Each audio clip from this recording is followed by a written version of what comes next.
아멘.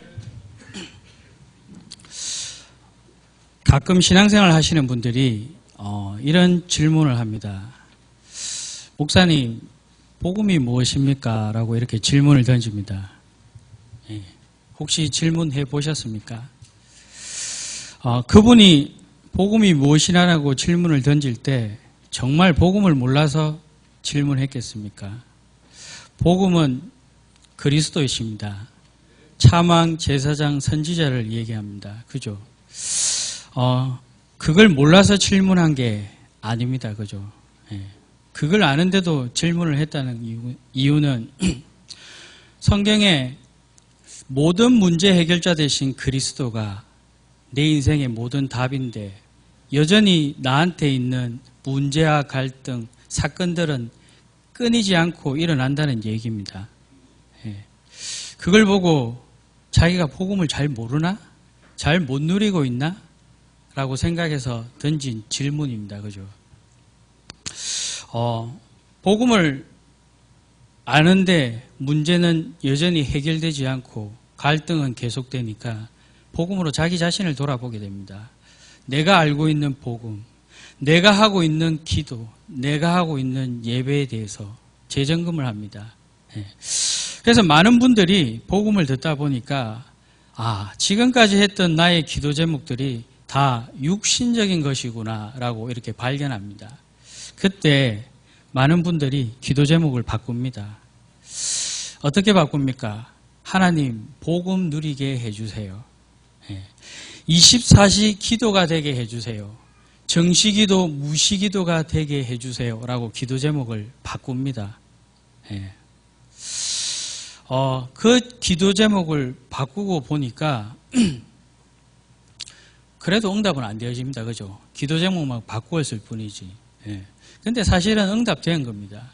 그 문제와 사건, 갈등을 통해서 문제와 사건이 해결되는 게 아니라 하나님의 영원한 복음을 깨달아가는 시간표인데 여전히 나한테는 해결 안 됐다는 겁니다. 그래서 다시 기도 제목을 또 바꿉니다. 이제 복음으로 둔갑시켜서 선교 전도해야 되는데 하나님 나한테 이런 문제가 있으면 되겠습니까? 돈이 없으면 되겠습니까?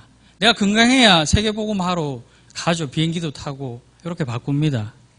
근데 하나님 쏘으실까요? 안 쏘으십니다. 그죠? 결국은 우리의 기도 제목이 육신적인 것에 출발하여 영적으로 잠깐 둔갑하는 것 같으면서 다시 육신적으로 변한 겁니다. 결국은 복음 놓치고 있다는 거죠. 그래서 로마서 8장 6절에 보면 이런 말씀이 적혀 있습니다. 육신의 생각은 사망이요 영의 생각은 생명과 평안이라고 얘기합니다. 육신의 걸 쫓다 보니까 영적인 하나님의 복음을 이해할 수도 없고 알아들을 수도 없는 거예요.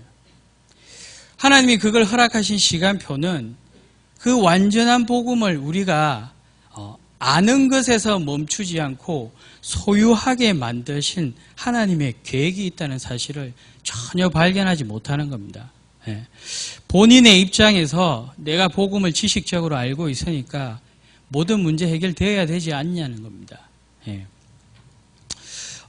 결국 문제 해결되지 않죠. 왜? 하나님은 완전한 걸 주어야 되기 때문에. 그래야 완전한 구원 속에 완전한 축복을 누리기 때문입니다. 그래서 많은 분들이 복음을 알지만 진짜 소유하지 못했기 때문에 누릴 수 없는 겁니다. 여러분 돈 아시죠? 돈 잘 모르는 사람 있습니까? 돈 알고 있다고 다 쓸 수 있습니까? 가지고 있어야 됩니다. 그죠? 가지고 있어야 차도 사고 집도 사고 좋은 것도 먹고 쓸 수 있는 겁니다. 내가 돈이 좋다는 걸 아는 지식만으로 그 돈을 쓸 수가 없어요. 복음도 마찬가지입니다. 여러분이 복음을 아는 지식 수준에 있으면 그 복음은 누릴 수 없는 겁니다. 여러분이 복음을 소유하지 않고서는 절대 그 누림이라는 단어는 있을 수 없는 겁니다. 그래서 우리에게 주신 하나님의 말씀이 있습니다. 이 완전한 복음을 우리에게 주시려고 2016년 황금어장이 되게 하라고 말씀을 주셨습니다. 어떻게 하면 한금어장이 됩니까? 이 말씀을 듣고 각인시켜야 될 줄 믿습니다. 말씀을 듣고 각인시켜야 복음을 소유할 수가 있습니다. 이 말씀을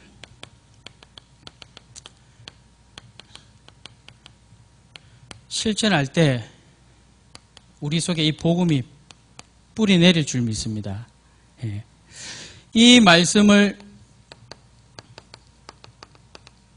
체험할 때 복음 체질이 되는 줄 믿습니다. 하나님은 시간만 나면, 텀만 나면 예배를 통하여 하나님께 우리가 복음을 소유할 수 있도록 끊임없이 말씀하고 계십니다. 9월 우리에게 주신 말씀입니다.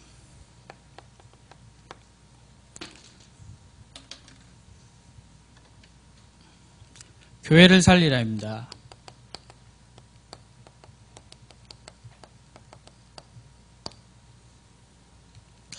어떻게 하면 교회를 살릴 수 있습니까?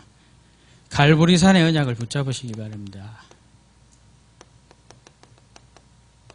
이 갈보리산 언약으로 교회를 살릴 수 있습니다. 십자가의 사건으로 말미암아 모든 문제를 다 끝내시고 예수님께서 다 이루으셨다고 그랬습니다. 이 언약을 가지셔야만 교회를 살릴 수 있습니다. 감람산 언약으로 교회를 살릴 수 있습니다. 모든 것을 배설물로 여길 만큼 또 흐름을 바꾸고 시대의 응답을 받을 만큼 이 하나님의 나라 누리는 응답을 받아야 교회에 살릴 수 있습니다. 세 번째가 마가다락방입니다. 이 마가다락방의 비밀, 성령 충만함의 비밀을 가지고 있을 때 나와 교회와 현장에 오직 다른 것 아닌 그리스도를 가지고 소유해야만 이 교회를 살릴 수 있다는 응답을 받을 수 있습니다. 9월 한 달 이 응답을 찾고 누리시길 바랍니다. 지난주 우리에게 주신 말씀입니다. 하나님이 쓰시는 사람입니다. 하나님은 어떤 사람을 쓰십니까? 인간이 기준이 아닌 하나님의 기준으로 하나님 부르셨습니다. 옆에 잘 보시기 바랍니다. 우리 기준에는 착하고 능력 있고 이런 게 기준이지만 옆에 계신 여러분들은 하나님의 기준으로 지금 이 자리에 예배의 축복을 누리고 계시는 줄 믿습니다. 하나님의 기준으로 하나님이 여러분을 부르셨습니다. 그리고 어떤 자를 쓰십니까?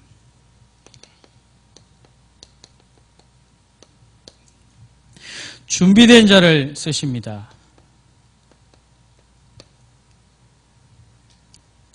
삶을 통해서 영적인 믿음을 준비한 자를 쏘십니다. 자기가 있는 현장을 가지고 믿음을 준비한 자를 쓰십니다.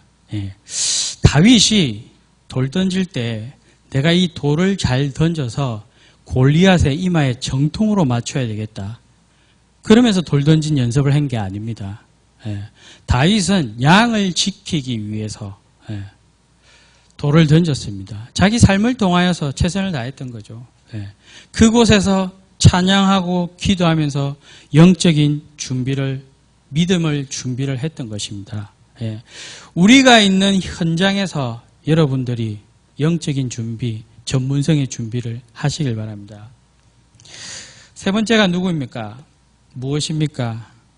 하나님을 사랑하는 자입니다. 다윗은 왕이 되었을 때 자기는 왕궁에서 상하 침대에서 잠을 자는데 하나님의 언약궤는 바람 부는 밖에 있다고 늘 그게 안타까웠습니다. 늘 하나님이 먼저였습니다. 그래서 성전 건축에 언약을 붙잡게 되죠. 어떤 자입니까? 이 일을 할 수 있는 자, 하나님의 언약, 복음을 소유한 자만이 가능합니다. 여러분이 복음을 아는 수준에서 그치지 않고 소유한 자가 되시길 바랍니다. 예, 오늘 말씀입니다.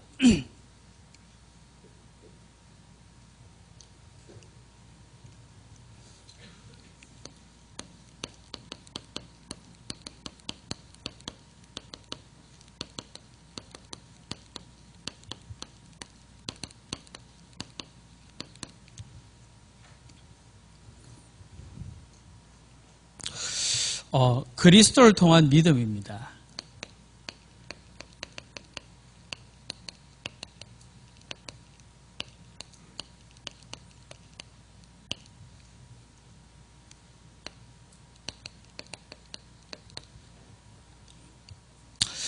성경 요한복음 3장 1절부터 21절에 보면 바리새인, 유대인의 지도자 니고데모 얘기가 나옵니다.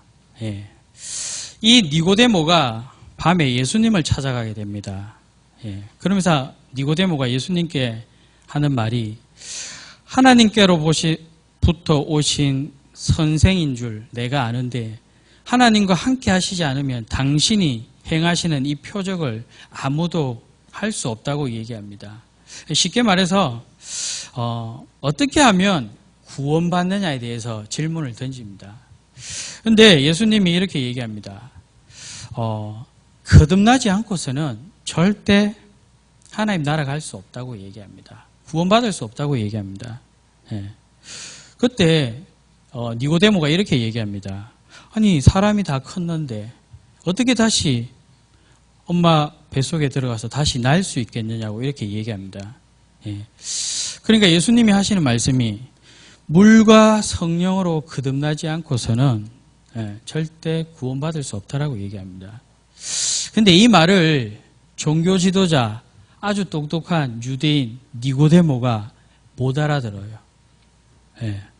똑똑한데도 말입니다. 많이 배웠는데도 말입니다. 예. 그래서 6절부터 11절까지 계속 얘기하는데 이 니고데모가 못 알아들어요. 그러면서 12절에 예수님이 이렇게 얘기하십니다.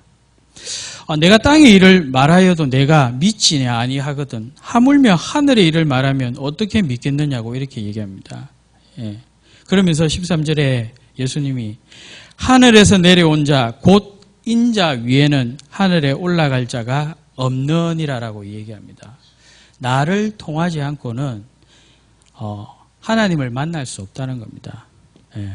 구원받을 수 없다는 얘기를 합니다. 그런데 이 니고데모는 다른 게 들어가 있겠죠.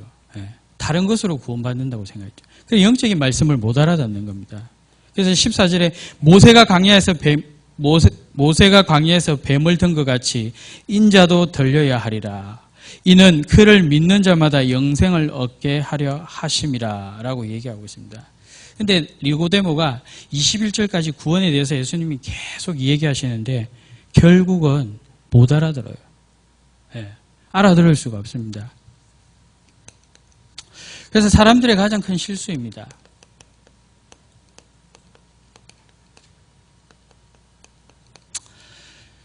예수님께서 예수님의 제자한테 이렇게 물으셨습니다. 예. 사람들이 나를 누구라 하느냐 이렇게 물으니까 제자들이 이렇게 대답했습니다. 세례 요한입니다.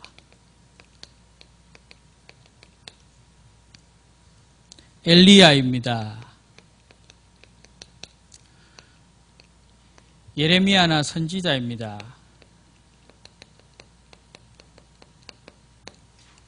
예수님을 보고 사람들이 이렇게 대답했어요. 세례 요한이 누굽니까? 예, 세례 요한 이미지가 뭡니까? 정의로운 사람이죠, 그죠? 예. 세례 요한이 헤롯 왕에게 치근하고 죽었다는 말씀이 있습니다. 무슨 말입니까? 바른 말, 옳은 말을 하다가 왕에게 죽었다는 얘기입니다. 예. 정의롭지만 그 정의로 하나님을 만날 수 없다는 겁니다. 예. 바른 말이 좋은 겁니다. 그죠? 바른 거니까요. 그죠? 근데 이 바른 말은 구원받을 수 없는 겁니다. 정의가 구원을 받을 수 없는 겁니다. 이 또 바른 말은 사람을 죽이는 말입니다. 때로는 바른 말해서 죽이면 오히려 말하지 않는 게 낫습니다. 그죠? 아무리 바르지만 복음에 손해될 말은 안 하는 게 좋습니다. 아무리 바르고 정의롭지만 시간표가 아니면 기다리는 게 낫습니다. 복음은 모든 사람을 살리는 것인데 이 정의롭다고 나쁜 사람을 다 죽여버리면 그건 실제로 복음이 아니죠. 죽일 사람도 살리는 게 복음인데, 그런데 많은 사람들이 예수님을 세례 요한 같다고 얘기했습니다. 왜? 정의로운 부분이 있으니까. 많은 사람들이 세례 요한을 엘리야라고 그랬습니다. 엘리야는 어떤 인물입니까? 바알 선지자 450명, 아세라 선지자 400명을 썰어버렸습니다. 그리고 이분은 죽지도 않고 성천하셨습니다. 죽음을 보지도 않고. 능력과 신비가 엄청 많은 선지자입니다. 그죠? 근데 많은 사람들이 이 예수님을 엘리야로 본 겁니다. 예수님이 많은 기적과 이적을 일으키지 않습니까? 근데 이게 왜 나쁘냐? 계속 신비를 체험하다 보면 뭐가 들어가지 않습니까? 말씀이 들어가지 않습니까? 계속 응답을 강조하다 보면 뭐가 들어가지 않습니까? 응답받은 게 중요하지 말씀이 들어가지 않습니다. 문제 해결만 가지고 계속 이야기하다 보면 하나님의 말씀이 들어가지 않습니다. 결국 더 큰 체험을 하기 위해서 계속 신비를 따라가는 겁니다. 그러면 하나님 만날 수 없겠죠. 왜? 말씀을 잃어버리기 때문에. 세 번째, 예레미야 선지자입니다. 예레미야 선지자는 왜 하나님 만날 수 없습니까? 이스라엘이 임박한 심판이 가까워 왔는데도 해결치 않는 모습을 보고 예레미야가 눈물을 흘립니다. 그래서 눈물의 선지자라고도 얘기하죠. 그런데 이 모습이 예수님이 예루살렘 성전에 멸망할 것을 보시고 예루살렘 성전을 향해서 우는 모습과 똑같이 재현되는 모습이 사람들에게 보여지는 겁니다. 그래서 이 예레미야를 보고 이 예수님을 보고 예레미야 같다고 얘기합니다. 세례 요한, 엘리야, 예레미야 능력이 대단하지만 정의롭지만 이걸로 하나님을 만나는 길은 되지 않습니다. 오직 그리스도를 통해서 하나님 만나야 되는데 유대 종교 지도자 니고데모가 그 말을 알아듣지 못하는 겁니다. 내가 곧 길이요 진리요 생명이니 나로 말미암지 않고는 아버지에게로 올 자가 없다. 그 말을 이해를 하지 못하는 겁니다. 그래서 선지자 직분 가지고도 예수님이 구원받을 수 없다는 겁니다. 그래서 예수님이 요한복음 1장에 보면 1장 12절 영접하는 자, 곧 그 이름을 믿는 자에게는 하나님의 자녀가 되는 권세를 주셨다고 얘기하고 있습니다. 영접이 뭡니까? 이 영접은 창세기 3장 15절 원시 복음이 우리 안에서 성취되는 것을 얘기합니다. 쉽게 말해서 창세기 1장 27절, 28절이 회복되는 사건을 얘기합니다. 영접할 때 어떤 일이 일어납니까? 멸망할 수밖에 없는 인간을 향하여 하나님이 우리에게 구원을 약속하신 성부 하나님이 창세기 3장 15절 이 언약을 약속하셨습니다. 그리고 성자 예수님이 육신의 몸을 입고 이 땅에 오셔서 그 약속을 성취시킨 사건입니다.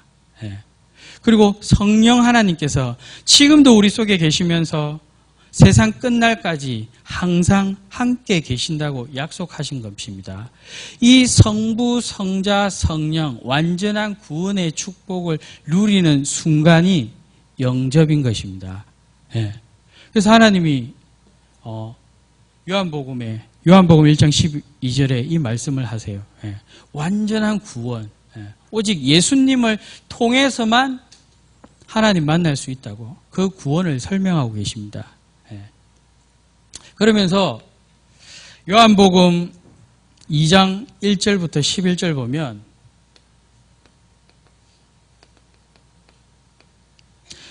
가나 혼인 잔치 내용이 나옵니다. 이 내용이 무슨 내용입니까? 잔치집에 뭐가 떨어졌습니까? 포도주가 떨어졌어요. 그래서 예수의 어머니가 저들이 포도주가 떨어진 것 같다고 얘기해요. 그리고 예수의 하인들을 그 잔치집 하인들을 불러서 예수님한테 가서 예수님이 시키는 대로 하라고 얘기합니다. 예. 근데 어떤 일이 벌어집니까? 물이 변하여 포도주가 되는 일이 벌어집니다. 우리의 인생의 주인이 예수님을 영접하는 순간 완전히 바뀐 겁니다. 내가 주인이 아니라 예수님이 주인 되셔야 됩니다. 그래야 완전한 믿음, 완전한 구원을 이룰 수 있는 겁니다. 많은 사람들이 정의와 신비와 선지자가 통해서 하나님 만나려고 그래요. 다른 것으로. 절대 하나님 만날 수 없습니다.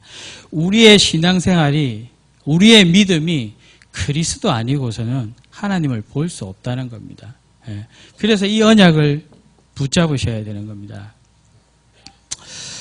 두 번째가 그리스도를 통한 능력입니다.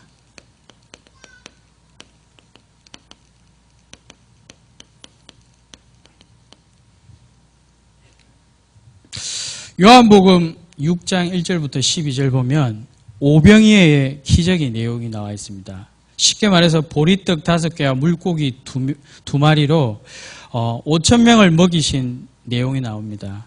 예. 근데 5,000명을 먹이시고 14절에 보니까 그 사람들이 예수께 행하신 이 표적을 보고 말하되 이는 참으로 세상에 오신 선지자다 이렇게 얘기합니다. 예.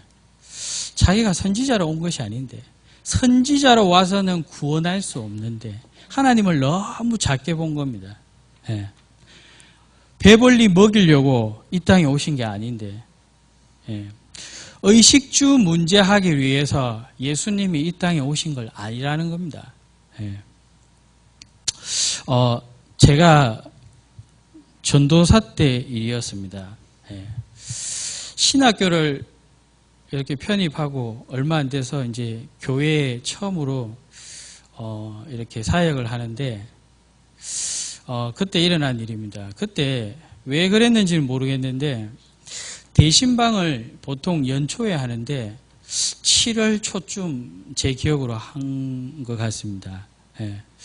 그러면서 다른 교육자들과 함께 신방을 하러 가게 되었습니다. 그런데 처음 신방을 하러 갔는데 집이 반지하였습니다. 그 교회 간 지 얼마 안 됐기 때문에 성도도 다 잘 모르는 상태였고 예.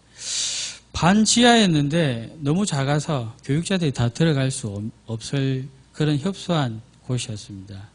예. 근데 그 집사님은 병 때문에 몸이 불편했습니다. 예. 그리고 예배를 마치고 나왔습니다.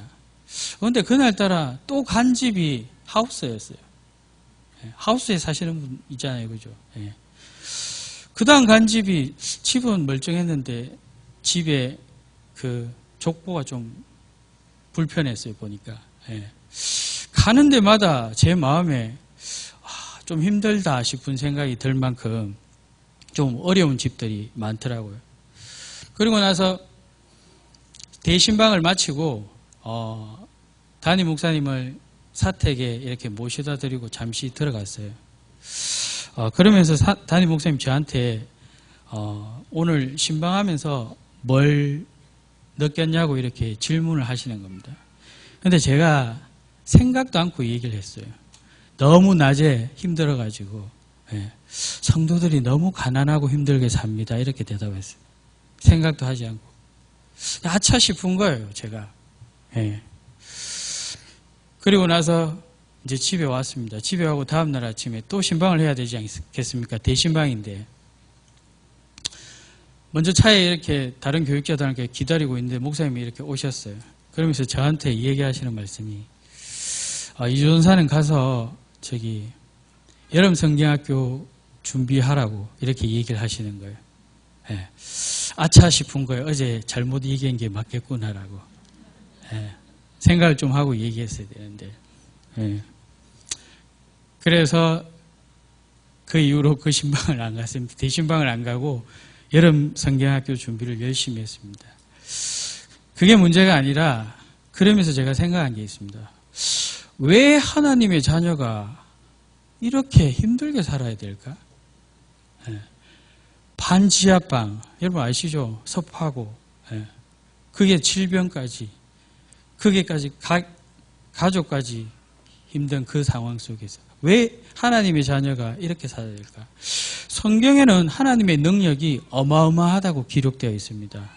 우주 만물을 창조하시고 해와 달을 멈추시고 홍해를 가두시고 요단을 가르시고, 그것뿐만 아닙니다. 하나님이 창조한 것 중에 많은 것들이 있겠지만 눈에 보이지 않는 것도 창조하셨어요. 그죠? 근데 그게 능력이 없는, 공기 이런 것처럼 능력이 없는 게 아니라 인간보다 훨씬 뛰어난, 비교가 안 되는 천사를 만드셨어요. 눈에 보이지 않는데도 만드셨어요. 그러니까 하나님 능력이 얼마나 어마어마하다는 얘기입니까? 그죠? 이런 하나님이 하나님의 자녀를 반지하방에 이렇게 살게 하냐? 도저히 이해할 수가 없더라고요. 마태복음 4장 23절에서 24절 보니까 모든 병, 모든 약한 것, 각종 병, 고통당하는 자, 귀신 들린 자, 간질하는 자, 중풍병자 다 고치셨다고 그랬어요. 근데 여전히 우리는 질병 때문에 힘듭니다. 그죠? 왜 이런지 늘 고민이었습니다. 복음 하는데 왜 이런지 늘 저한테는 큰 갈등이었습니다. 많은 신학생들이 신학을 하지 않습니까? 그죠? 근데 어떻게 보면 자기 문제도 해결 안 되는데 남들한테 가서 예수가 그리스도다 이 말을 해야 됩니다. 그죠? 어떻게 보면 힘든 상황인데 진짜 복음을 누리고 영적인 비밀을 알면 그렇지 않습니다. 복음이 뭔지를 알면 절대 그렇지 않습니다. 그래서 많은 분들이 신학을 하고 중도에 하차를 하는 분들이 많습니다. 왜? 그게 양심에 걸려서. 나는 행복하지 않는데 행복하다고 얘기해야 되니까. 그게 육신 중심으로 보면 그럴 수밖에 없습니다. 영적인 복음을 정말 알면 그렇지 않죠. 근데 시간이 지날수록 복음이 뭔지 이렇게 깨달아지고 누려지기 시작했습니다. 왜 하나님이 그런 시간을 허락하셨을까요?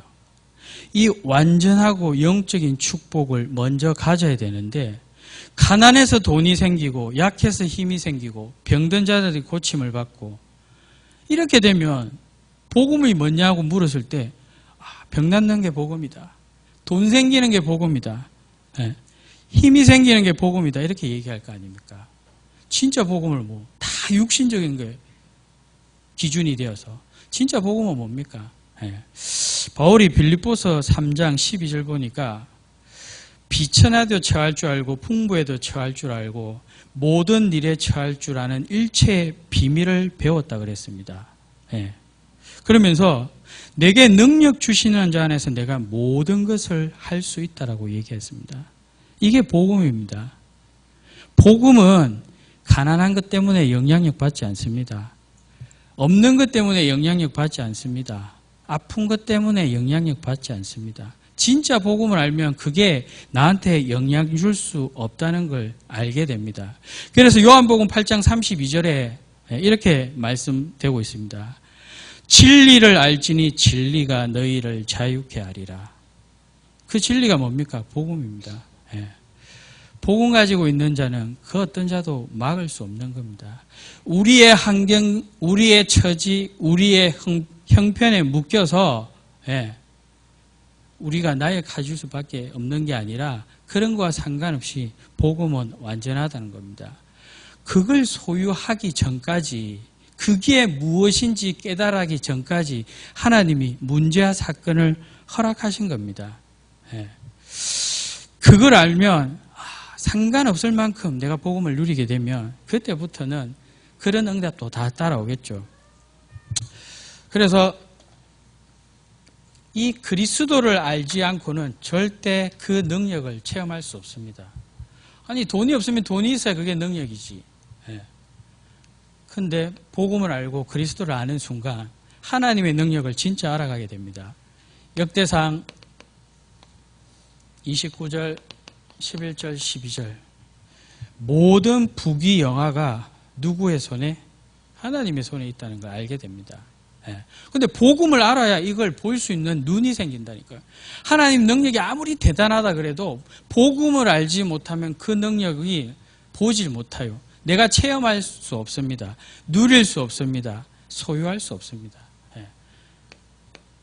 하나님이 무소부지, 무소불능, 무소부재하십니다. 모르는 것이 없고 안 계시는 것이 없고 못하는 것이 없는 분이 하나님이십니다.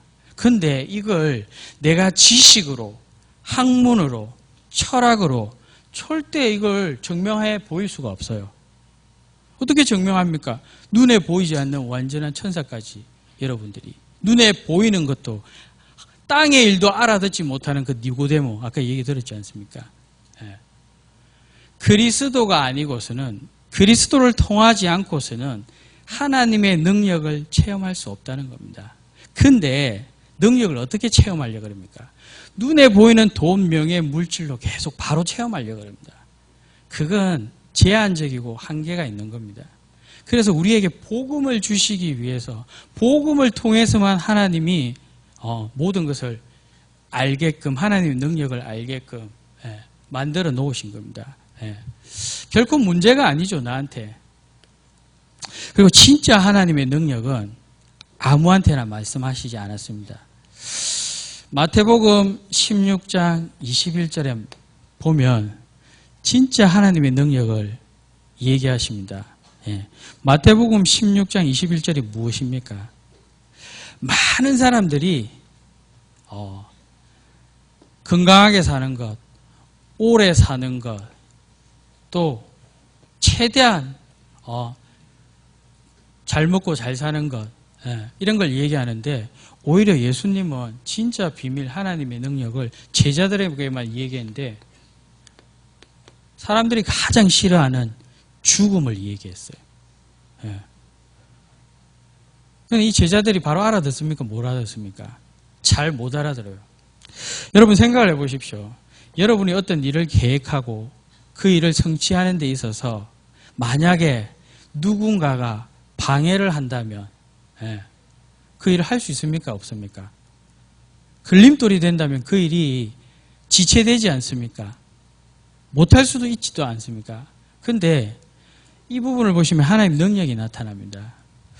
하나님이 이 땅에 구원 계획을 가지시고 예수님을 이 땅에 보내셨어요. 구원 계획을 가지고 이 땅에 보내셨단 말입니다. 그런데 구원 계획을 가지고 이 땅에 보내셨는데 이 사탄 마귀 귀신이 유대인을 속여서 예수님을 십자가에 못 박혀 죽이면 끝난다라고 생각했습니다. 십자가에 죽으면 모든 것이 끝난다라고 생각했는데 하나님은 나를 공격하는, 나를 죽이는 그 사건을 오히려 나한테 유익한 쪽으로 돌리실 수 있는 능력을 가지신 분입니다.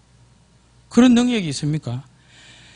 우주 만물 모든 피조물이 하나님을 공격한다고 할지라도 그 능력을 바꾸어서 자기한테 유익한 쪽으로 쓰실 수 있는 능력은 하나님밖에 없습니다. 그 십자가의 비밀 아닙니까? 그 한 번에 사단은 죽이면 끝난다는 그 한 번의 사건으로 말미암아 이 사건을 어떻게 써버리십니까? 인류를 구원하는 사건으로 써버리는 겁니다. 그게 하나님의 능력입니다. 그래서 하나님의 능력을 모르면 계속 내가 있어야 되고 건강해야 되고 뭔가를 해야 된다. 여기에 묶이게 됩니다. 하나님의 능력을 볼 수 누구를 몰라서 그리스도를 통하지 않았기 때문에 하나님의 능력을 발견할 수가 없는 겁니다. 그래서 그리스도 한 분만으로 우리가 구원을 받을 수 있는 겁니다.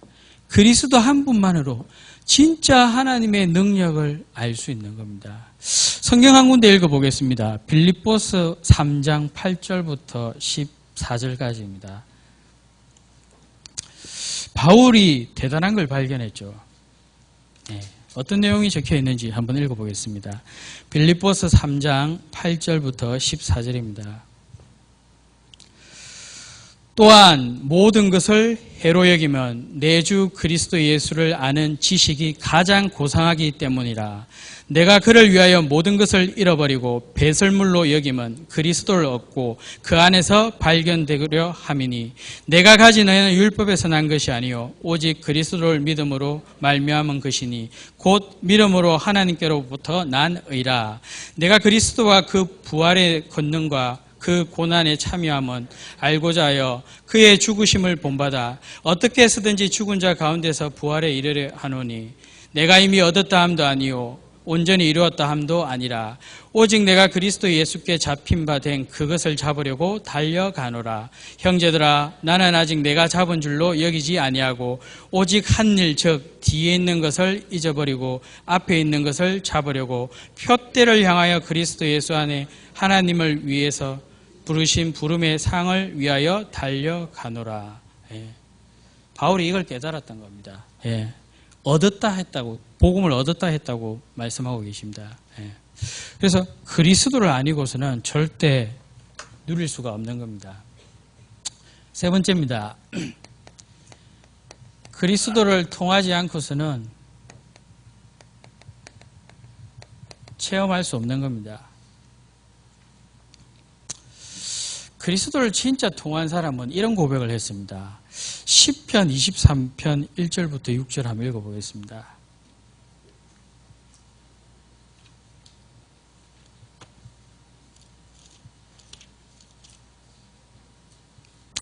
잘 아시는 본문이죠. 읽어보겠습니다. 여호와는 나의 목자시니 내게 부족함이 없으리로다. 그가 나를 푸른 풀밭에 누이시며 쉴만한 물가로 인도하시는도다. 내 영혼을 소생시키시고 자기 이름을 위하여 의의 길로 인도하시는도다. 내가 사망의 엄침한 골짜기로 다닐지라도 해를 두려워하지 않는 것은 주께서 나와 함께 계심이라. 주의 지팡이와 막대기가 나를 안위하시니이다. 주께서 내 원수의 목전에서 내게 상을 차려주시고 기름을 내 머리에 부으셨으니 내 잔이 넘치니이다. 내 평생의 선하심과 인자하심이 반드시 나를 따르리니 내가 여호와의 집에 영원히 살리로다. 진짜 복음을 가지고 있는 삶 고백입니다. 복음을 가지고 있으면 반드시 체험하게 됩니다. 복음으로 모든 것이 충분하다고 얘기합니다. 골로새서 2장 3절입니다. 그 안에는 지혜와 지식의 모든 보화가 감추어져 있다는 겁니다. 뭐 안에? 그리스도 안에. 그리스도가 완전하라는 뜻입니다. 요한복음 19장 30절 다 이루었다고 말씀하고 계십니다. 요한복음 8장 32절 진리를 알지니 진리가 너희를 자유케 한다는 말입니다. 그 어느 곳에도 묶이지 않는 복음으로 완전해진다는 겁니다.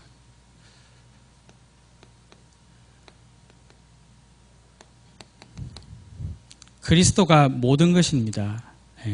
마태복음 6장 33절 그런즉 너희는 먼저 그의 나라와 그의 의를 구하라. 그리하면 이 모든 것을 너희에게 더하시리라.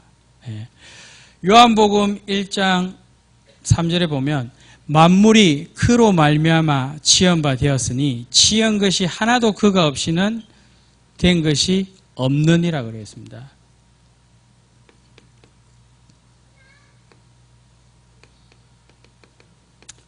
그리스도가 영원한 것입니다. 이사야 40장 8절에 보니까 풀은 마르고 꽃은 시드나 우리 하나님의 말씀은 영원히 서리라. 그리스도를 향하여 복음을 통하여 여러분들이 하나님 만나는 구원의 비밀을 누리셔야 됩니다. 그리스도 복음을 통하여 하나님의 무한한 그 능력을 체험할 수 있습니다. 그리스도를 통하여 내 삶에 복음 하나에 모든 것이 다 있고 충분하고 모든 것이며 완전하고 영원한 것인 것을 발견하셔야 됩니다. 그런데 다른 것은 안 됩니다. 세례 요한 가지고 엘리야 가지고 예레미야 가지고 절대 불가능합니다. 결론입니다.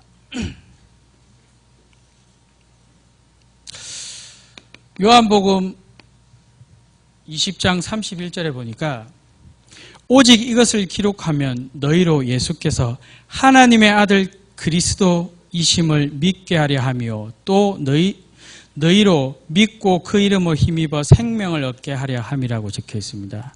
결국 신앙생활은 누굴 믿는 겁니까?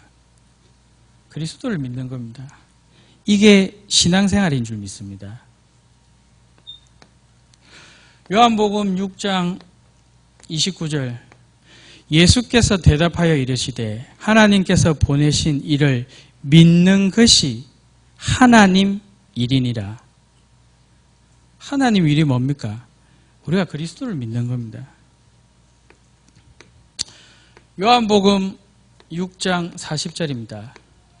내 아버지의 뜻은 아들을 보고 믿는 자마다 영생을 얻는 이것이니 마지막 날에 내가 이를 다시 살리리라 하시니라. 이게 하나님의 뜻입니다. 하나님의 일입니다. 하나님을 믿는 겁니다. 이게 신앙생활입니다. 근데 올바른 뭡니까? 올바른 신앙생활은 이 그리스도를 통하여 하나님의 능력과 하나님을 체험하시고 구원받는 축복을 이루는 것입니다. 이 그리스도의 오직의 언약의 비밀을 한 주간도 누리시길 바랍니다. 기도하겠습니다. 살아계신 하나님, 그리스도 복음 하나 속에 모든 것이 다 있는 줄 믿습니다.